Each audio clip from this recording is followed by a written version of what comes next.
ठीक है। तो देखो एक तो हो गया फिश, इम्पैक्ट ऑन फिश। अब ये क्या होता है कि तुम्हारे जो रिवर बह रही है कोई, जैसे मतलब नदी कोई बहती है अपनी, अब उस पे हमने डैम बना दिया।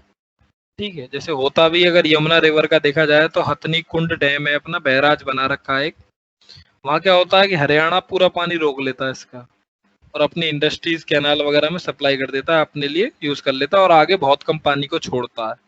तो उसने डैम बना लिया, हमने डैम बना लिया कोई भी, और पानी रोक लिया, हम अपने काम के लिए यूज किया, आगे हम सप्लाई नहीं कर रहे। तो आगे क्या होता है, आगे की रिवर में पानी कम रह जाता है।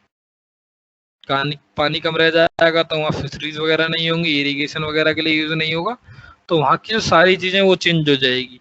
ठीक है, पहले जो चौड़ाई थी यमुना वगैरह रिवर की, जिस कोर्स था जिसमें वो बहती थी, आजकल वो सिकुड़ के बहुत छोटा सा रह गया है एरिया। तो बाकी लोग धीरे धीरे अंदर आते जा रहे हैं। अब कई बार क्या होता है कि ज्यादा बारिश हो जाती है तो डैम से भी पानी छूट जाता है, लोगों में बाढ़ की कंडीशन आती है, लोगों के घर बह जाते हैं, घरों में पानी भर जाता है। ठीक है, तो इसका इमीडिएट इम्पैक्ट पड़ता है इकोसिस्टम पे, पूरे रिवर के इकोसिस्टम पे। जिस तरह से रिवर चल रही थी वो पूरा चेंज हो जाता है। वाटर की जो क्वालिटीज होती हैं, ठीक है, अब वाटर की क्वालिटीज देखो किस तरह से चेंज होती हैं कि हमने पानी को रोक दिया।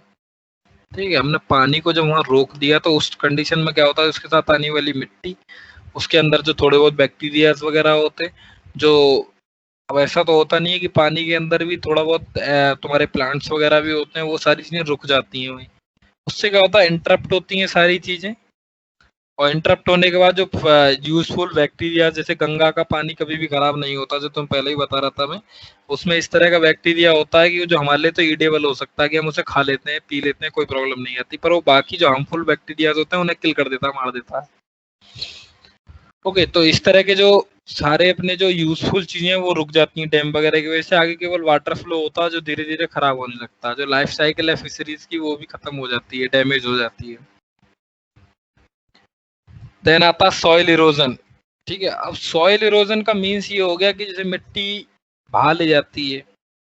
ठीक है, अब जैसे कि हाँ, इस तरह से समझो कि मकान, घर, बिल्डिंग बनती हुई सबने देखी है, सबके घर बनते रहते हैं, आसपास चलता रहता है काम, तो वहाँ एक आती है तुम्हारी सैंड, जैसे हम बालू बोलते हैं, रेत बोलते हैं, क्रैशर बोलते हैं।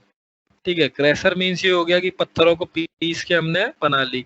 ठीक है, तो नेचुरली नहीं, आर्टिफिशियल हम बना रहे हैं उस चीज को, पर नेचुरली जो सैंड हमें मिलती है, जो रेत हमें मिलती है, वो रिवर्स के थ्रू ही हमें मिलती है, क्योंकि वो पहाड़ों से निकलती है, पत्थर एक दूसरे टकराते रहते हैं, घिसते रहते हैं, घिसते रहते हैं, और हमें सैंड मिल जाती है। उस सैंड का हम यूज करते रहते हैं अपने। अब क्या होता है कि अभी मान के चलो जैसे गंगा सैंड को हम यूज कर रहे हैं, ठीक है, मोस्टली चंबल सैंड को यूज करते हैं अपने इस पूरे वेस्ट यूपी में, पर ये होता है कि जैसे गंगा रिवर के हम सैंड को यूज कर रहे हैं।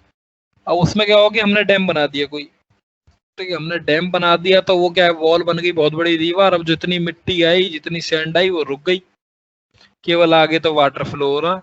तो आगे जो डैम के बाद जो वाटर गया उसमें इतनी सैंड प्रेजेंट ही नहीं है। ठीक है, वो इतनी क्वालिटी और इतनी ज्यादा क्वांटिटी की वो आगे गई ही नहीं जिसे यूज कर पाए। ओके, तो उससे क्या है, सॉइल का जो इरोजन होता है वो तो रुक जाता है। ठीक है, पर उसका जो यूजेस थे वो खत्म हो जाते हैं। ओके, और एक और चीज है कि जब कोई दीवार हमने बनाई है, एक तो वाटर का फोर्स उस पर आ ही रहा है, फिर मिट्टी भी आ गई, पत्थर भी आ गए, वो भी रुक गए, तो उसका भी वेट आ गया, तो ज्यादा फोर्स हो जाती है। उससे डर ये होता है कि अगर डैम टूट गया है, डैम में क्रैक आ गया, तो आगे का जितना भी एरिया है उसमें फ्लड की कंडीशन आ जाएगी, बहुत लोगों की डेथ हो जाएगी, बहुत चीजें बर्बाद हो जाएंगी। ओके, तो ये बिफोर और आफ्टर दोनों चीजें हमने पढ़ ली सॉइल इरोजन की। अब डिजीज स्प्रेड। ठीक है, अब डिजीज मीन्स होती है बीमारियां फैलना। अब ये क्या होता है कि देखो, एक तो होता है वाटर फ्लो, अगर पानी बह रहा है, बह रहा है, बह रहा है, तो उसमें ये होता है कि बहता चलता है पानी, तो उसमें ऑक्सीजन वगैरह मिक्स होती रहती है। और ये होता है कि अगर किसी एरिया में, जैसे हमारी कोई इंडस्ट्री एरिया है, वहां से अगर जा रही है कोई रिवर वगैरह, तो उन्होंने उसमें गंदा पानी, केमिकल्स वगैरह मिले, कुछ टाइम बाद वो बहते रहते हैं, बहते रहते हैं, और पानी ऐड हुआ तो वो धीरे धीरे क्लीन होता रहता है पानी। पर क्या होता है कि हमने डैम्स वगैरह बना लिए, वो सारा पानी आके इकट्ठा हो गया पहले। तो उस जगह पे जब पानी इकट्ठा हो गया सारा का सारा, तो वहाँ क्या होता है, अगर वहाँ कोई केमिकल या हार्मफुल उसमें प्लांट्स एनिमल वगैरह जानवर वगैरह मर के पड़ा है, तो धीरे धीरे पूरे में फैलेगा पानी में, पानी खराब होने लगेगा चारों तरफ का। उससे जो मच्छर मॉस्किटो वगैरह हो जाते हैं, उससे बीमारियां हो जाएंगी। ठीक है, तो ये प्रॉब्लम भी इससे आती है कि बीमारियां फैल जाती हैं। ठीक है, देन अपना पीपल डिस्प्लेसमेंट। इसमें क्या होता है कि जब बड़े बड़े डैम बनते हैं, जैसे कि अभी तुम जाओगे जो तुम्हारा टिहरी डैम है, तो टिहरी डैम में क्या हुआ कि पहले जो पुरानी टिहरी टिहरी एक शहर है पूरा टिहरी। ठीक है, अब अब तुम बात करोगे पुरानी टिहरी में पूरे में डैम है, पानी भर गया पूरा, उस शहर को खत्म कर दिया गया और नया सिटी वहीं पास में बना दिया गया है।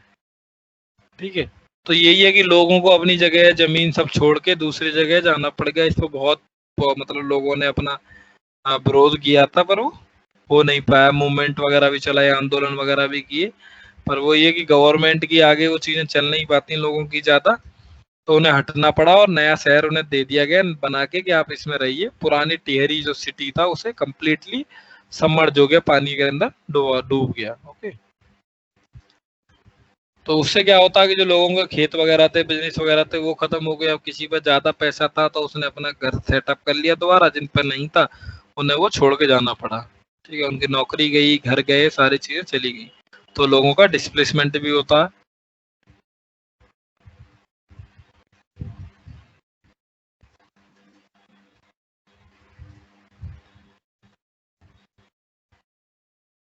अब इंडिया के डैम्स देख लेते हैं। एक तो जैसे मैं बताया था टिहरी डैम,